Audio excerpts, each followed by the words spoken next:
Assalamu alaikum, Brother Zakir Naik. I'm from Kerala, so this English is more comfortable for me. So my question here is, in fact, I'm a reward sister and just 1.5 to 2 months old. And I try my family to make them understand what Islam is and all that. So today, my dad put a condition like, you go to temple, you come with me to temple, so I will come here in peace conference. So as my dad is a very good person, he's kept his promise, he's come to peace conference. So my question is, what I did was for the cause, for a good cause, but I had to go to temple and I was always telling, Ha'udhu billahi min shaitanir rajim. So what I did, was it wrong? And the second piece of advice, what would you like to, but at least make him understand what the Islam is, and I'm sure he is somewhere here and he is listening. बहन का सवाल है क्या वो केरला से है और अंग्रेजी में और महारत रखती है। मैं बम्बई से और मैं भी अंग्रेजी में महारत रखता हूँ, लेकिन मजबूरी है क्योंकि ये सवाल जो आपका सेशन उर्दू या हिंदी में है, तो मैं जिद्दोजहद कर रहा हूँ कि लोगों को पैगाम पहुँचाऊँ इस जबान में। बहन का सवाल है कि चंद महीने पहले, 2 या 3 महीने पहले उसने इस्लाम कबूल किया है और उसके वालिद जो अच्छे इंसान हैं, जब वालिद को उसने कहा कि आप पीस कॉन्फ्रेंस में आओ, तो वालिद ने शर्त लगाई कि आप अगर टेंपल में आएंगे, मंदिर में आएंगे, तो मैं पीस कॉन्फ्रेंस में आऊँगा। तो उसके वालिद तो पीस कॉन्फ्रेंस में आ गए। तो क्या उसने जो शर्त लगाई वो सही थी या गलत थी?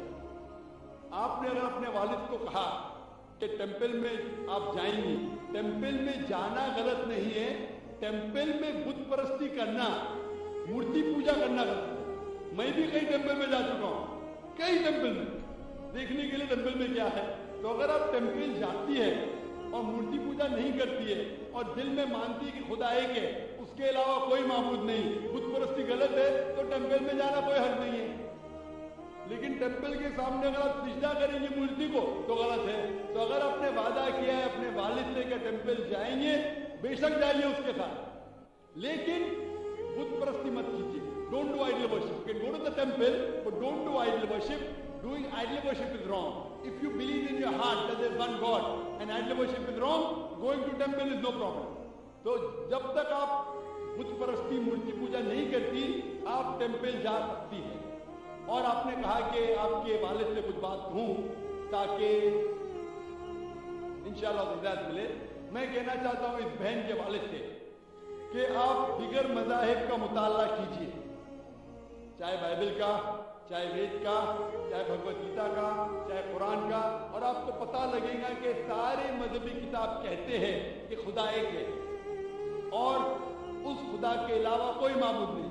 मैं आपसे पूछना चाहता हूं कि अगर आप पढ़ेंगे आपके वेद, जो मैंने कह चुका हूं, उसमें भी साफ तौर से जिक्र आता है कि खुदा एक है और बुत परस्ती गलत है। जैसे मैंने कहा श्वेता उपनिषद में अध्याय नंबर 4 श्लोका नंबर 19, यजुर्वेद अध्याय नंबर 32 श्लोका नंबर 3 में लिखा है, न तस्य प्रतिमा अस्ति। उस ईश्वर, उस भगवान की कोई प्रतिमा नहीं, कोई अक्ष नहीं, कोई पिक्चर नहीं, कोई पेंटिंग नहीं, कोई फोटोग्राफ नहीं, कोई बुत नहीं, कोई मूर्ति नहीं। तो मूर्ति पूजा करना हिंदू मजहबी किताब के हिसाब से भी गलत है। ये कुछ हिंदू धर्म के ठेकेदार कहते हैं जो मजहबी किताब में नहीं लिखा है। तो मेरी इल्तिजा है आपसे, मेरी दरख्वास्त है आपसे कि आप अपने किताब का मुताला कीजिए और जो ज्ञान रखते हैं आपकी किताब के बारे में उनसे पूछिए। उसमें लिखा है कि मूर्ति पूजा गलत है, और जो मैं हवाले दिया है आप उनसे पूछिए इसकी क्या मानी है। एक मुसलमान कह रहा था, पतला सा, टोपी पहने हुए, दाढ़ी रखे हुए, कि मूर्ति पूजा गलत है। लिखा है श्वेता उपनिषद अध्याय नंबर 4 श्लोका नंबर 19 में। ये क्या सही कह रहा है? आप लाइब्रेरी में जाओ और उसका तर्जुमा पढ़ो, आपको पता चलेगा क्या लिखा है। और मैं अल्लाह से दुआ करता हूं कि अल्लाह आपको हिदायत दे ताकि आप भी अपनी बेटी जैसे सही रास्ते पे आ सकें।